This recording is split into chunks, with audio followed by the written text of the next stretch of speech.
Good evening. Good evening. How you guys doing out there? It's Mike back again with the Soberheadz message of the day. On today, man, what is August 26th? I think it is.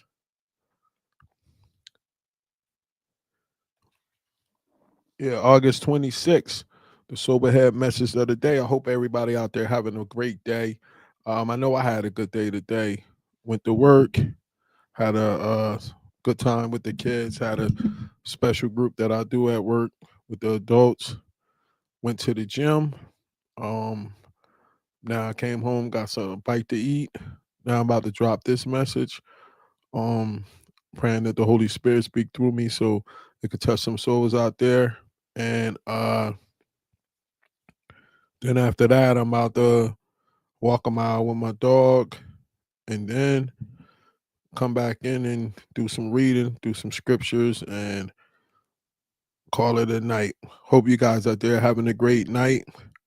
Today I want to go into the 12 and 12 book, and I want to talk about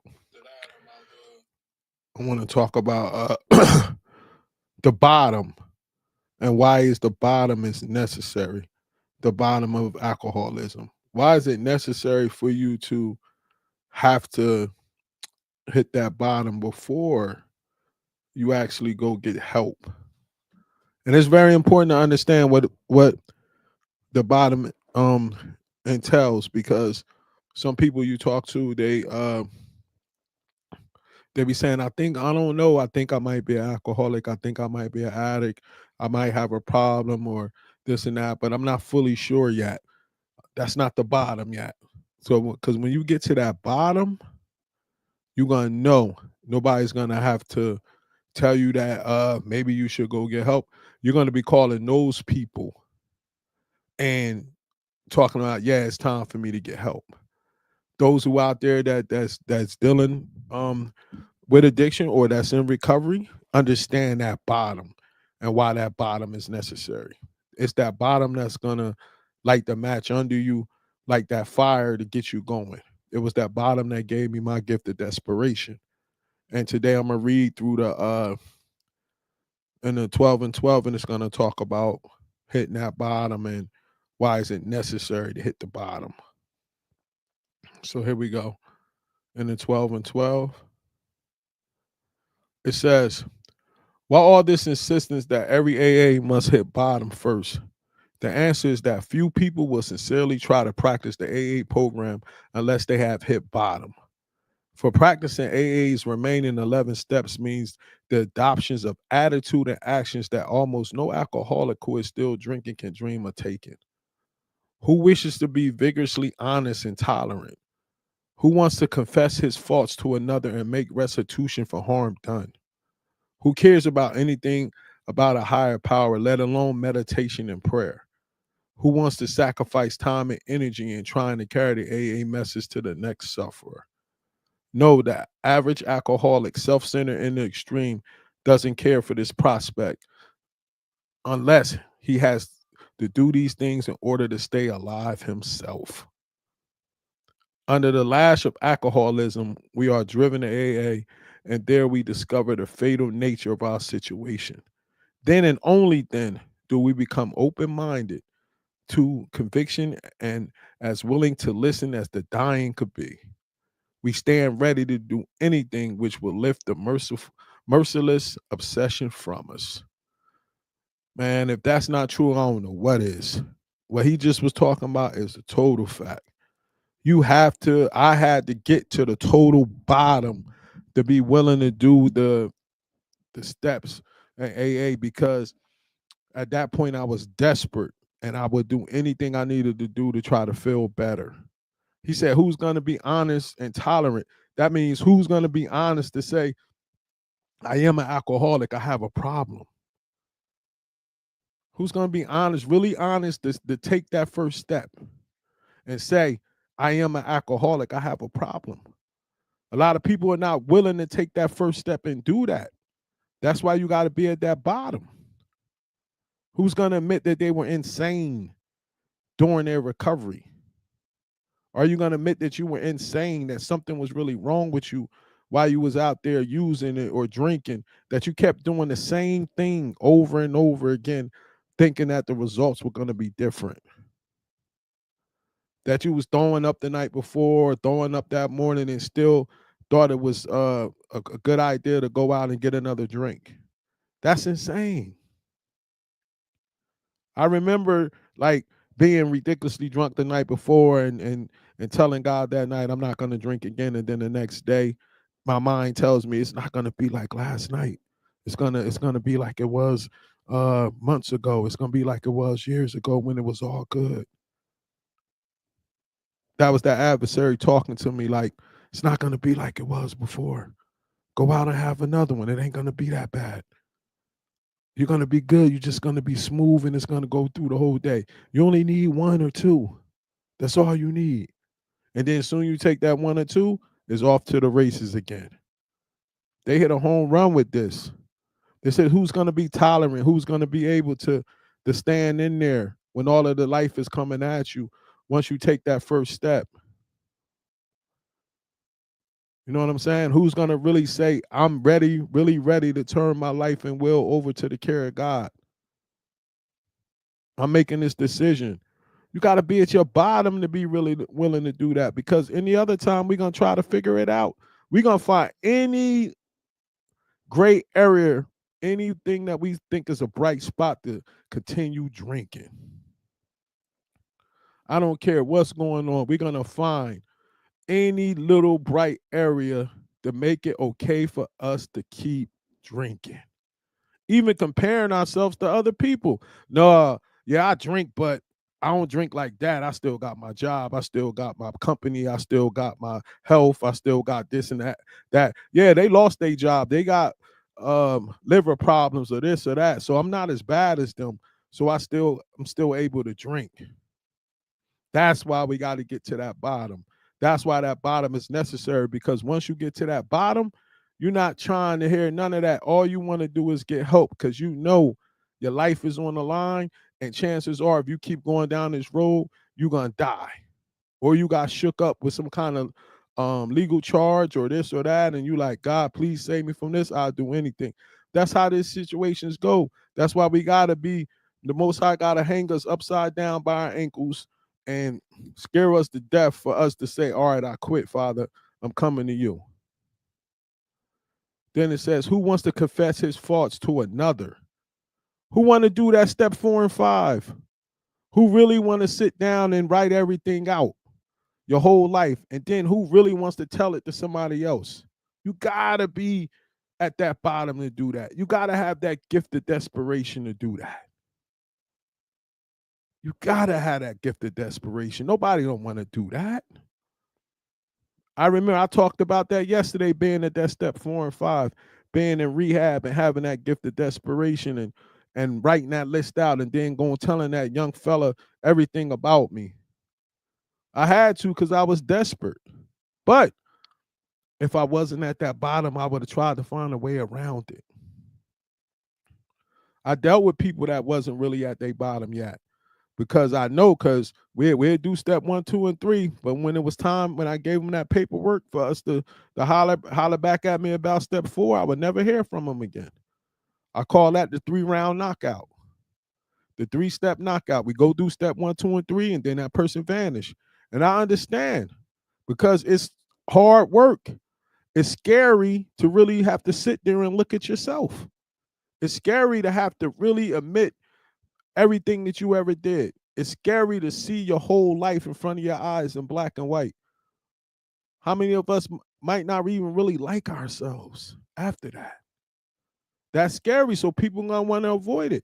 But if you at that bottom, you don't care about how scary it is. All you're trying to do is get through to the other side. That's why it's necessary to get to the bottom. That's why it's necessary that when you at that bottom, because you're going to do anything to try to get the help. It's like somebody that's drowning and they reaching for anything to grab on because they want to save their life. That's how you're going to attack those steps when you're at the bottom. But when you're not at the bottom, you still trying to figure out a way that you can still drink, that it ain't that bad. Then you got to get to 5 and you got to tell somebody about everything. You got to sit down and you got to tell somebody everything off of those papers. Who trying to do that? Who trying to really sit there and tell somebody everything about those on that paper? Like, you gotta be really ready. I see you, sis. Sis, don't um don't I see you, sis Alicia. Don't let nobody tell you that you're not ready to do your steps, sis. If that sponsor you got is not trying to let you do your steps, find you another sponsor, because this is your life you playing with. Don't let nobody tell you you're not ready to do your steps. If you feel like you're ready, find you a sponsor and get it done while you feel that desperation. Don't let nobody tell you. I saw people that was in meetings before and they said, my sponsor told me I gotta wait 30 to 60 days to do steps. You might be dead. We're dealing with a disease that's fatal and curable and incurable. Like, we can't be playing around with this.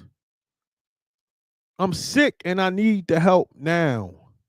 It's like going to the emergency room. They ain't gonna tell you to come back in 30 days. If you bleeding out there, they're gonna help you. We're bleeding inside. We're bleeding from trauma. We're bleeding from alcoholism. We're bleeding inside. We need to get this stuff out.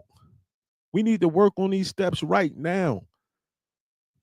And I thank the Most High that I was in rehab and I found that back to basic group that took me through those steps. Because I don't know what I would have did. I probably would have. He just did it for me. And I always gonna be grateful for the Most High for that, because he made it where I met those guys and I was desperate and they took me through them steps. They gave me a sponsor. I ain't have to overthink it or run away from it. And it was deadlines every week that we had to meet. We had to have steps done every week. So every week we went there, we had the steps done, and it was on to the next week. I needed that in my life. I needed that structure. I needed that pressure. I needed those expectations. And I'm glad I did it. But again, it all goes back to the title. I wouldn't have did it if I wasn't at that bottom. That's why the bottom is necessary. We can't be playing around with this. The bottom is totally necessary, man. When we at that bottom, we're gonna do everything we could do to try to get that help. And don't let nobody tell you that you're not ready. Next, it says, who wants to make restitution for harm done? That's that step. That's that step 8 and 9. That's make that list of all the people we harmed. You got to make that list of everybody we harmed. We got to make that list of everybody we harmed. We got to go back to step 4. And we got to look at that list of the people we harmed. And then we got to transfer it to step 8 and make that list. Then we got to also add people in there that we got to forgive. And then once we look at that list, we show it to our sponsor so he can make sure that we won't go out there and contact somebody we got no business contacting and get our feelings hurt and have to relapse again. Nah, get that good sponsor. They're going to look through that list and let you know, all right, you could contact this person. You can't contact that person. Contact this person. You can't contact that person. That's how you do it. I see you, Mo. I see you on step 2. Keep pushing, sis. Get that work done, because that's where it's at. Once you get that awakening and you have that connection with God, it's gonna, and then go find you a Bible church and get baptized, and you're gonna be on your way, sis. The Most High had me here to be living proof. But then after you make that list on step 8, then we gotta make restitution. We gotta go find all those people and make amends. We gotta go find each person we hurt, and we got to talk to them, and we got to make amends. And it ain't easy all the time. It's not easy, especially when you got to make amends to people that you feel did you wrong, and you got to make amends for the parts you played in it. Those the ones that dig deep. Those the ones that have your feelings hurt. You know what I mean? And you got to push through it. My father, that's my guy right now, but that wasn't always the case, and he's okay with me sharing my testimony. He wasn't in my life for a lot of years, but I had to make amends to him. I had to apologize to him for when he tried to get in my life. I gave him a hard time. So imagine that phone call. Imagine how humbling that was. to call a man that I had at the top of my resentment list and had to apologize to him because when he tried to get in my life, I gave him a hard time. That's what this transformation is about. That's what this program is about. It's about take you to the humblest state so you could be what you need to be for the Most High. But he got to break you, though. And this process is what's going to break you. And that's why getting to that bottom is so important. And when you at the bottom, take advantage of the situation. Go out and do it when you at that bottom. Go out and make them amends. Talk to those people. Let them know you sorry. Let them know that you apologize. Let them know you forgive them.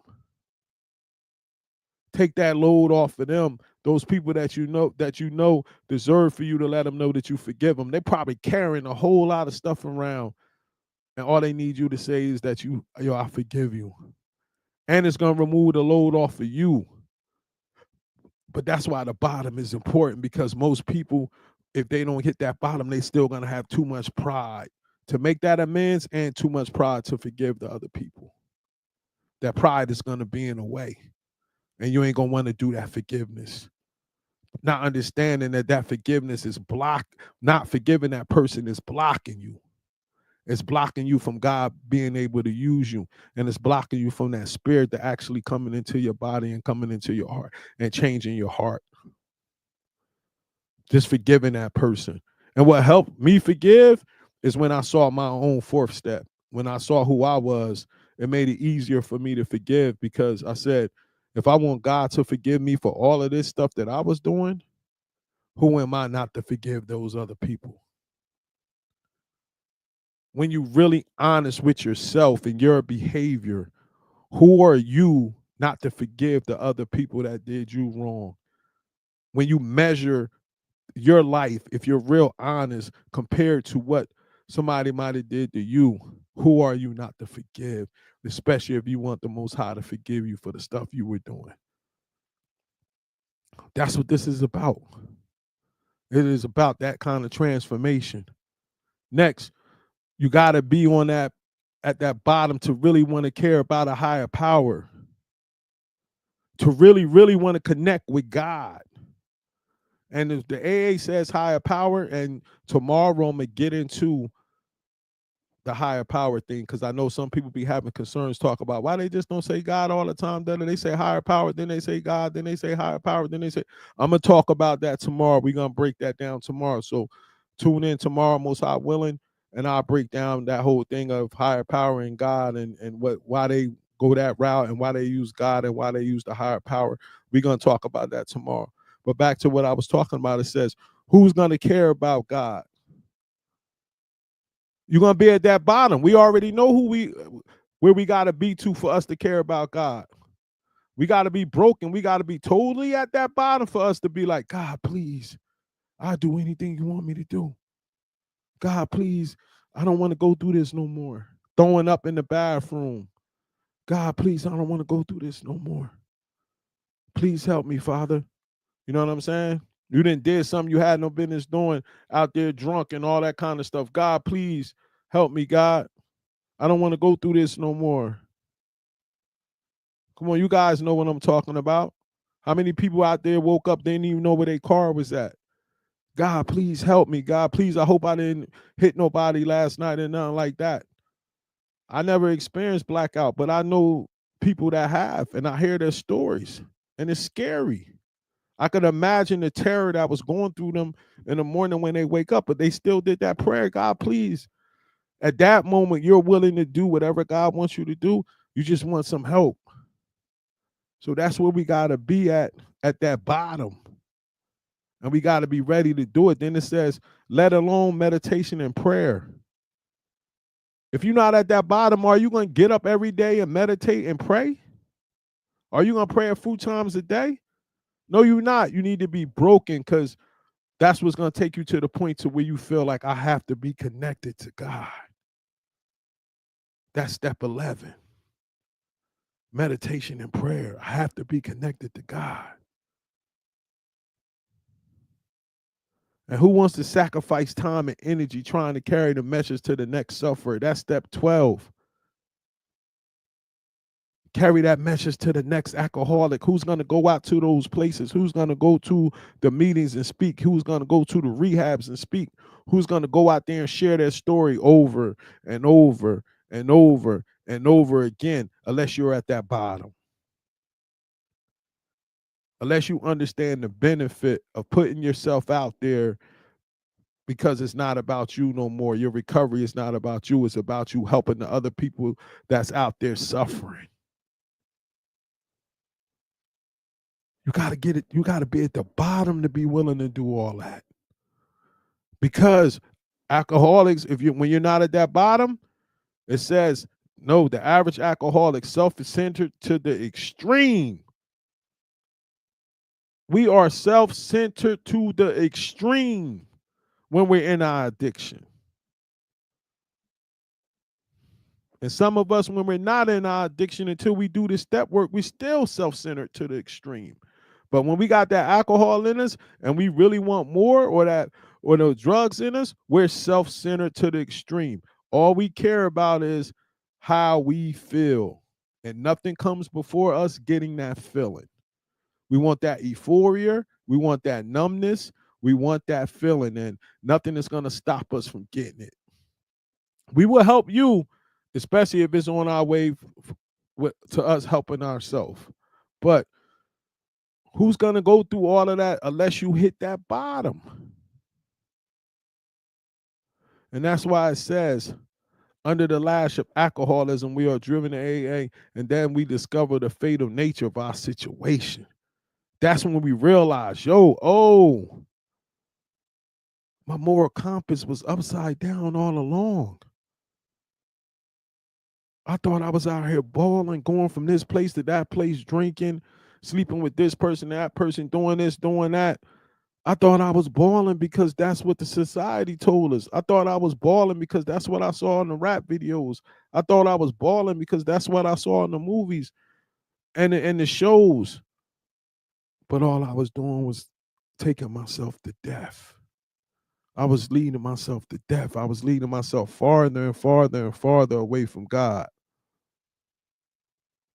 So I thank the Most High that I hit that bottom. I thank the Most High that He diagnosed me with, allowed me to be diagnosed with alcoholism, because I would have never did this work to really figure out who I was. And those out there that did the work fully understand. Listen to me very carefully. You are very blessed, because there's people in this world that would never really take the time to really find out who they really are. And I'm talking about with a thorough inventory of your life so you could really see who you are, and an honest assessment of yourself. And that process will lead you to being able to be in your purpose and being able for you to go out and do the work the Most High wants you to do. And the only thing blocking you is yourself, and you getting to that bottom, because you're going to need that gift of desperation for you to go out there and not care what nobody think, not care what nobody, how nobody feel or anything. You just want to get better. Because change only happens when the fear of where you at, the pain of where you at is greater than the fear of where you going. Most people won't change because they scared of who the new person is. They don't even know if they're gonna like that new person. But when that pain's so great where you at, you don't even care who that new person is. You just can't be who you are now. And you're willing to do anything to get this pain away from you. And whatever happens, that's at that bottom. When that pain is so great and you like, I don't care. I just can't do this no more. When you looking in the mirror and you can't even look at yourself, you just put your head down. I remember looking in the mirror and just putting my head down because I had so much shame of the person that I had got turned into. I was ashamed to just look at in my eyes. I look at some of the old pictures now that I had, and it makes me real sad because I see it in my eyes like, damn, that was you. And then I remember what the Most High did by grabbing me out and saying, nah, now you ready to work for me, son. Go out there and tell them what I did for you. That's why I'm sitting on here now. And I want to thank you guys for coming on. I'm at that 25-minute mark. And I want to thank you for coming on, and remember why the bottom is necessary.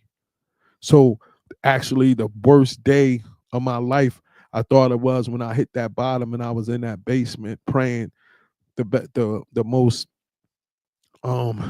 serious prayer I ever prayed in my life. But that wasn't the worst day of my life. It was actually the best day of my life because it led to my new life. That was the turning point. So when you're in that darkness, just keep going. Don't give up.